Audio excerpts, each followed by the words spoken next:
আমি দায়িত্ব নিয়ে বলছি, আমি যদি সিএমের চেয়ারে আপনি আমাকে 15 দিনের জন্য বসান, আমি দায়িত্ব নিয়ে বলছি, আইন মেনে, সংবিধান মেনে, প্রত্যেকটা মানুষের আবেগ এবং অস্তিত্ব এবং দাবি মেনে, অধিকার মেনে, গণতান্ত্রিক পদ্ধতিতে 15 দিনের মধ্যে টপ টু গ্রাসরুট থেকে পঞ্চায়েত থেকে পার্লামেন্ট স্তরে যারা রয়েছেন দুর্নীতি পুরোপুরি নির্মূল করে দেবো। নমস্কার, শিল্পনীর খবরের কাগজ থেকে এডিটর আমি দেবাশিস ভট্টাচার্য আপনাদের সামনে আজকে এমন একজন মানুষকে আনতে চলেছি যিনি আমাদের আগামীর পথপ্রদর্শক হতেও পারেন, আবার নাও হতে পারেন। উনি একজন সমাজ সংস্কারক বটে। সেই জায়গা থেকে আজকে আপনাদের সঙ্গে আমি পরিচয় করাচ্ছি আইনজীবী নারায়ণ দাস মহাশয়ের সঙ্গে। উনি একদিকে আমাদের কলকাতা হাইকোর্টের উকিল এবং পাশাপাশি উনি সুপ্রিম কোর্টের বার অ্যাসোসিয়েশনের সঙ্গেও যুক্ত আছেন। দেখুন একটু কথা বলে, দেখুন একটু ওনার কথা শুনে আপনাদের ভালো লাগে কি না। নমস্কার, অ্যাডভোকেট নারায়ণ দাস।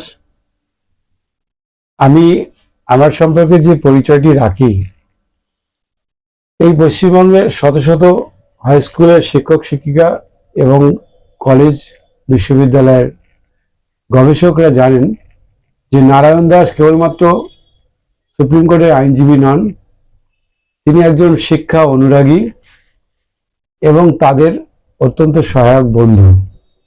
আমি বিগত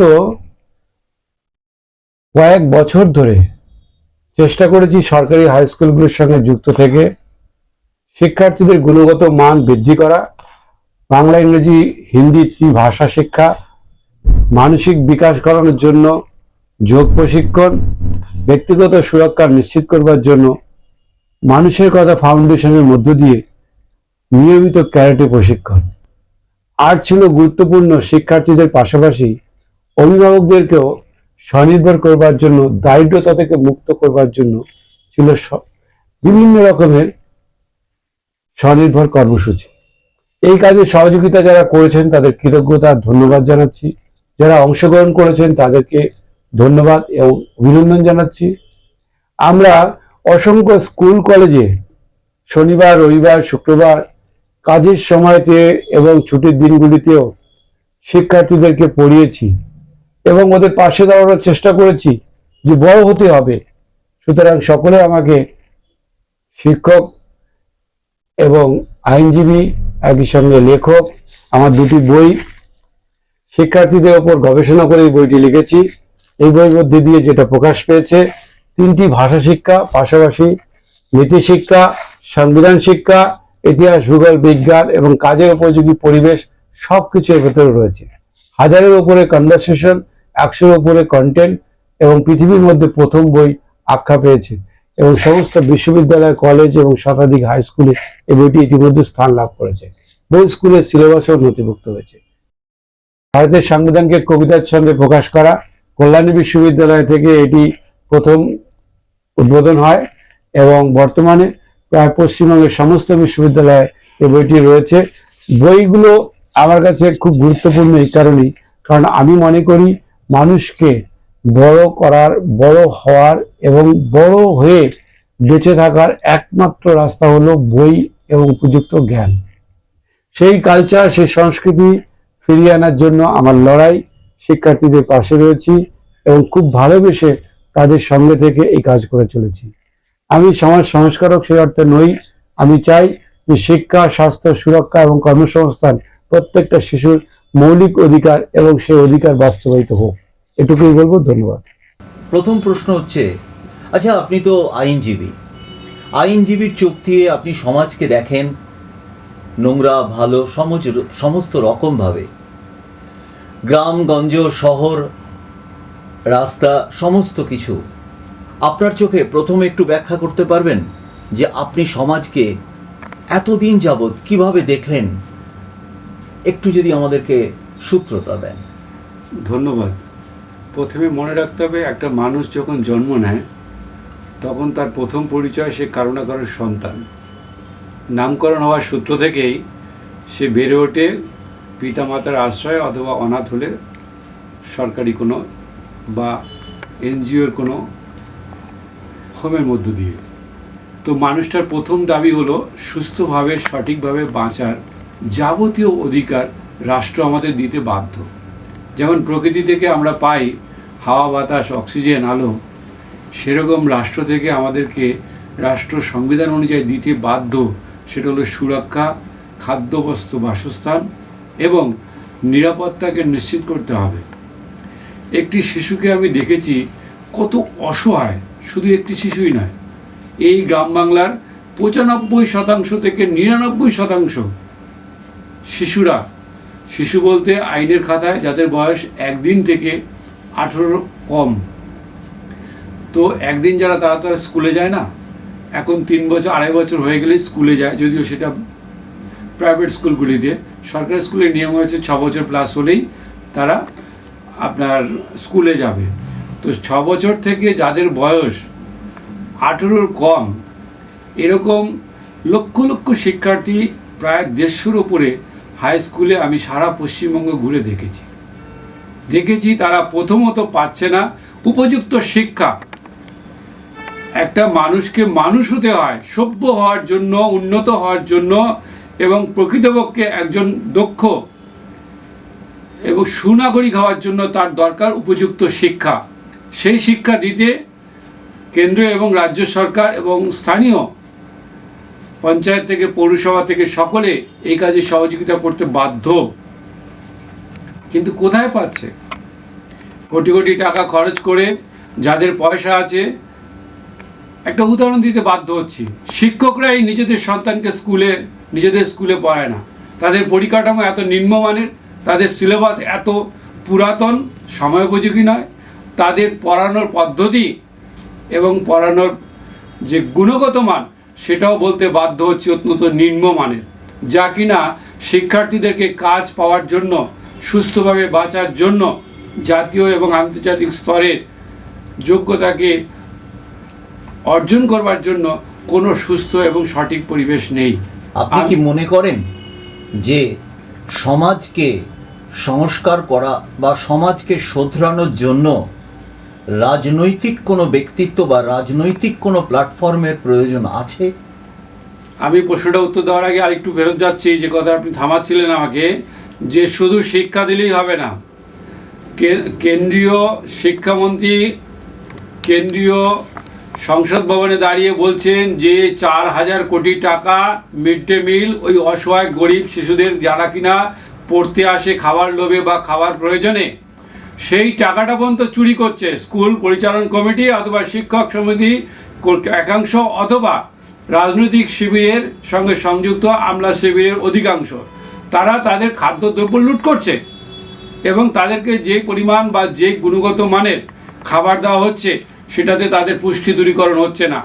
অথচ রাষ্ট্রের সেরকম পর্যবেক্ষক নেই বা এই বিষয়ে সাধারণ শিশুদের ওপর, গরিব অসহায় কোটি কোটি শিশুদের ওপর যে অবিচার নেমে এসছে, একদিকে তাদের উপযুক্ত শিক্ষা নেই, আরেকদিকে উপযুক্ত খাদ্য নেই, তারপরে সুরক্ষাও নেই। স্কুলগুলোকে দেখুন কি অপরিচ্ছন্ন, সিঁড়ি থেকে ওঠার আগেই আপনার গা ঘিনঘিন করবে। অনেক স্কুলে প্রধান শিক্ষকরাও বলেছেন বেঞ্চ নেই, শিক্ষক নেই।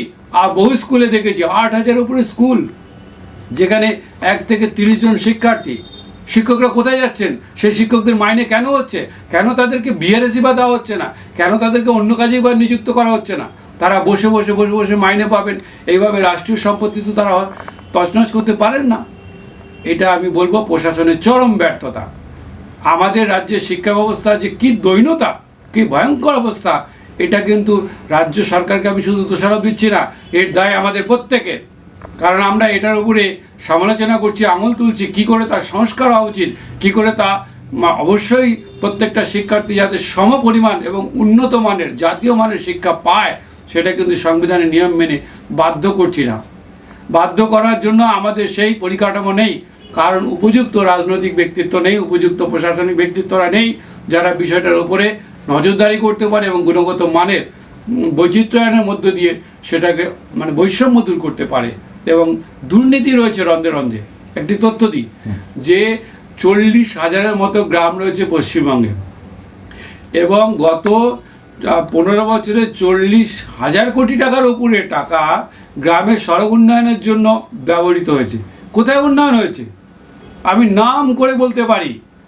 78 বছর বয়স ধরে আমাদের বাড়ির সামনে, আমার গ্রামের বাড়ির সামনে রাস্তাটি নির্মাণ এখনো হয়নি।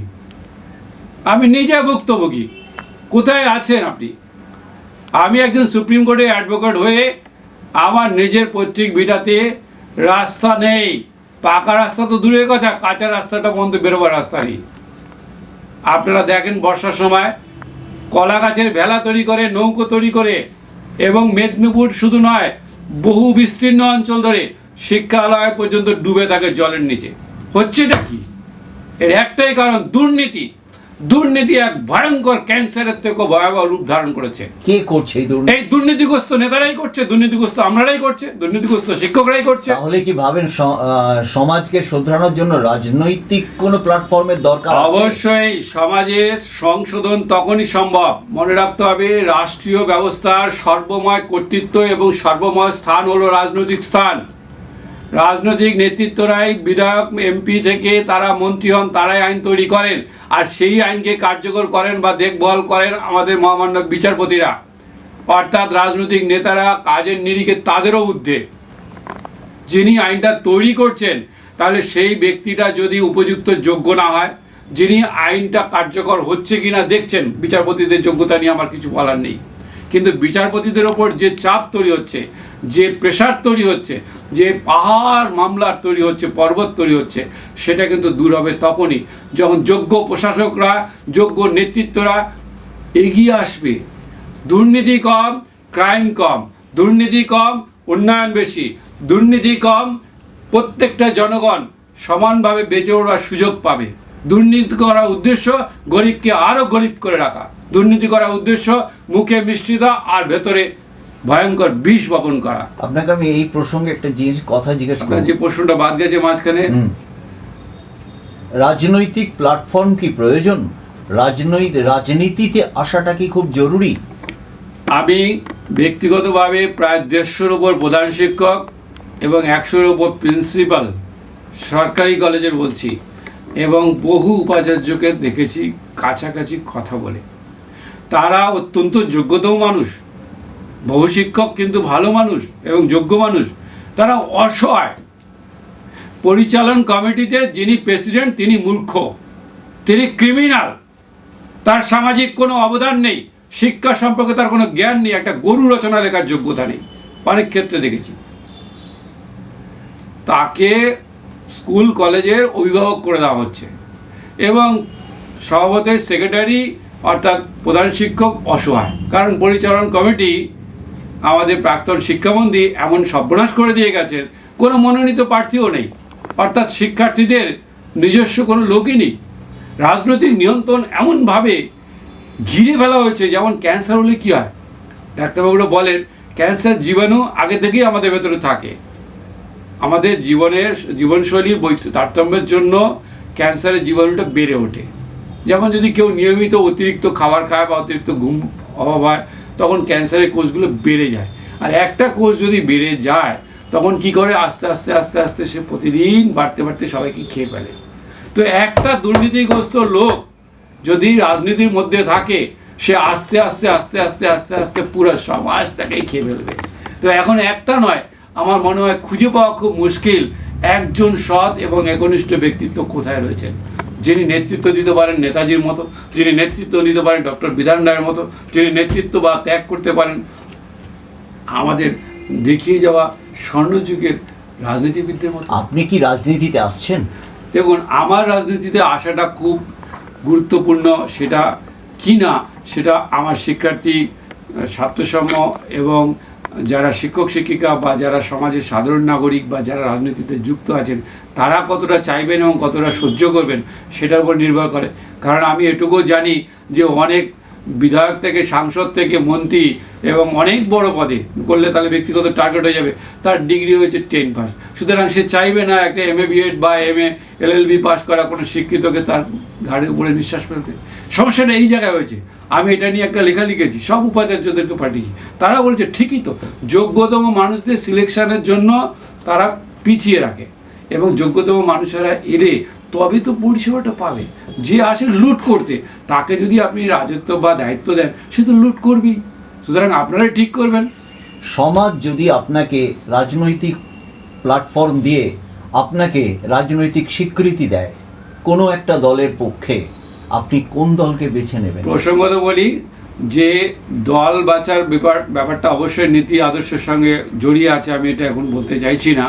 তবে অবশ্যই এই মুহূর্তে বাংলায় যে 2-3টি দল রয়েছে যাদের দায়িত্ব সমানভাবেই পড়ে, যারা ক্ষমতায় রয়েছেন আপনারা জানেন, তৃণমূল কংগ্রেস, সর্বভারতীয় তৃণমূল কংগ্রেস, এবং যারা বিরোধী আসনে রয়েছেন সর্বপ্রথম যে সর্বভারতীয় ভারতীয় জনতা পার্টি, এবং পরবর্তী ক্ষেত্রে যারা এখন বিরোধী শূন্য হয়ে গেছেন বামফ্রন্টরা, এবং আইএসএফ, এবং তৎসহ আরও কিছু দল, নতুনও কিছু দলের উদ্ভব হয়েছে বা উদ্ভব হবে 2-1 দিনের মধ্যে।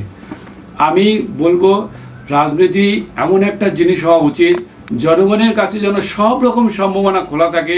প্রথমত উচ্চমানের শিক্ষা যেন আপনাদের শিক্ষার্থীদের জন্য নিশ্চিত করা হয়, একদম ক্লাস 1 থেকে আবার 12 পর্যন্ত পাস ফেল প্রথাকে কার্যকর করতে হবে।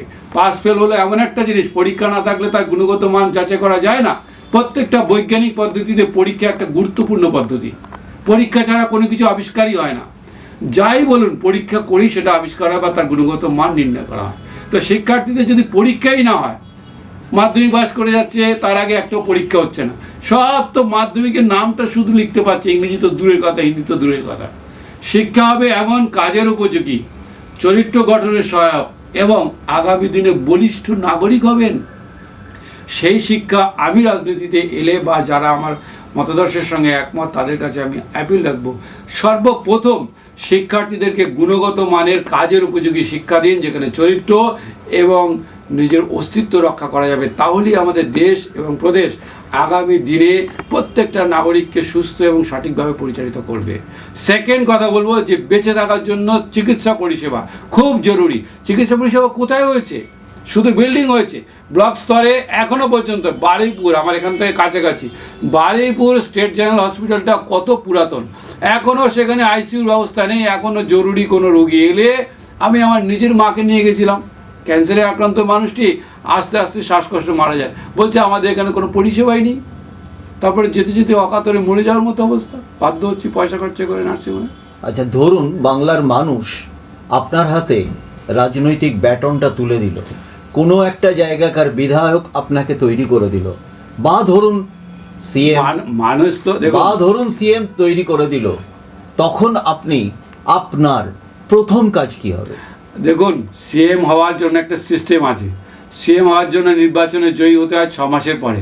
আমি যদি এখনই একটা অ্যাপিল রাখি, কোনো চ্যালেঞ্জ নয়, সম্মানের সঙ্গে মাননীয় মুখ্যমন্ত্রীর কাছে আমার আবেদন যে আপনি অত্যন্ত বর্ষিয়ান এবং যোগ্য রাজনীতিবিদ, একজন নারী হিসাবে আমি আপনাকে শ্রদ্ধা করি, এবং মুখ্যমন্ত্রী হিসাবে আপনি প্রণম্য চেয়ারে বসে আছেন। কিন্তু পৃথিবীর ইতিহাসে এমন কোনো নেতৃত্ব আপনার আগে আসেননি যে মুখ্যমন্ত্রীকে নিয়ে একটা শিশুও পর্যন্ত ঠাট্টা তামাশা করছে। মুখ্যমন্ত্রীর চেয়ারকে নিয়ে যেভাবে অবমাননা করা হচ্ছে, এটা থেকে প্রমাণ করে আপনি অযোগ্য। আমি মনে করি না আপনি অযোগ্য, আমি মনে করি আপনি অসচেতন। আপনার চেয়ারের গরিমা, আপনার রাজনৈতিক ব্যক্তিত্বের প্রতি সম্মান রক্ষা করা আপনারই দায়িত্ব। আমি অনুরোধ করব যে এই রাজনৈতিক চেয়ারে 15 বছর ধরে যে কাজটা আপনি করতে ব্যর্থ হয়েছেন, হয়তো বা আপনার ইচ্ছে ছিল, প্রথম দুর্নীতিমুক্ত একটা প্রশাসন, স্বচ্ছ প্রশাসন, ট্রান্সপারেন্ট পলিসি থাকবে, যে একটা 10,000 কোটি টাকা ডিস্ট্রিবিউট হলো কোনো একটা উন্নয়নের ফান্ডে, আপনার লক্ষ্য থাকবে যে 10,000 কোটি টাকাই জনগণের কাছে পৌঁছেছে এবং সঠিকভাবে গেছে। এমন একটা প্রকল্প আপনি দেখাতে পারবেন, আমি চ্যালেঞ্জ করে বলছি, যে আমার বরাদ্দকৃত টাকাটা শ্বেতপত্র করে আপনি দেখান, আমি চ্যালেঞ্জ করে বলছি আপনি বলতে পারবেন না যে এই টাকাটা পূর্ণমাত্রায় খরচ হয়েছে। তাহলে রাজনীতি তো দূরের কথা, যা কিছু বলেছি উইথড্র করব এবং সাথে সাথে প্রকাশ্যে ক্ষমা চাইব। কিন্তু একটা কথা পরিষ্কার বলছি, দুর্নীতি চ্যালেঞ্জ, দুর্নীতি আপনার কাছে সবচেয়ে বড় সমস্যা। আমি দায়িত্ব নিয়ে বলছি, আমি যদি সিএমের চেয়ারে আপনি আমাকে 15 দিনের জন্য বসান, আমি দায়িত্ব নিয়ে বলছি আইন মেনে, সংবিধান মেনে, প্রত্যেকটা মানুষের আবেগ এবং অস্তিত্ব এবং দাবি মেনে, অধিকার মেনে, গণতান্ত্রিক পদ্ধতিতে 15 দিনের মধ্যে টপ টু গ্রাসরুট থেকে পঞ্চায়েত থেকে পার্লামেন্ট স্তরে যারা রয়েছেন দুর্নীতি পুরোপুরি নির্মূল করে দেবো, একদম পুরোপুরি নির্মূল।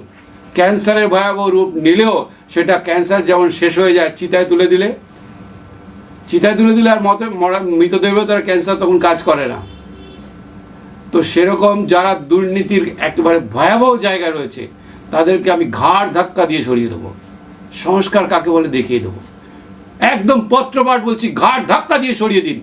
যারা দুর্নীতির কবলে রয়েছে আপনি সেটা করতে ব্যর্থ হচ্ছেন, ফলে আপনার বিরুদ্ধে এই ভয়ঙ্কর অভিযোগ যে 15 বছর ধরে আপনি যেটা পারেননি সেটা কিন্তু আমি 15 দিনে করে দেওয়ার সাহস রাখি, এবং সেইটা আবেগবশত বলছি না, পরিকল্পনা করে বলছি, অভিজ্ঞতার নিরিখে বলছি, সংবিধানকে শপথ রেখে বলছি।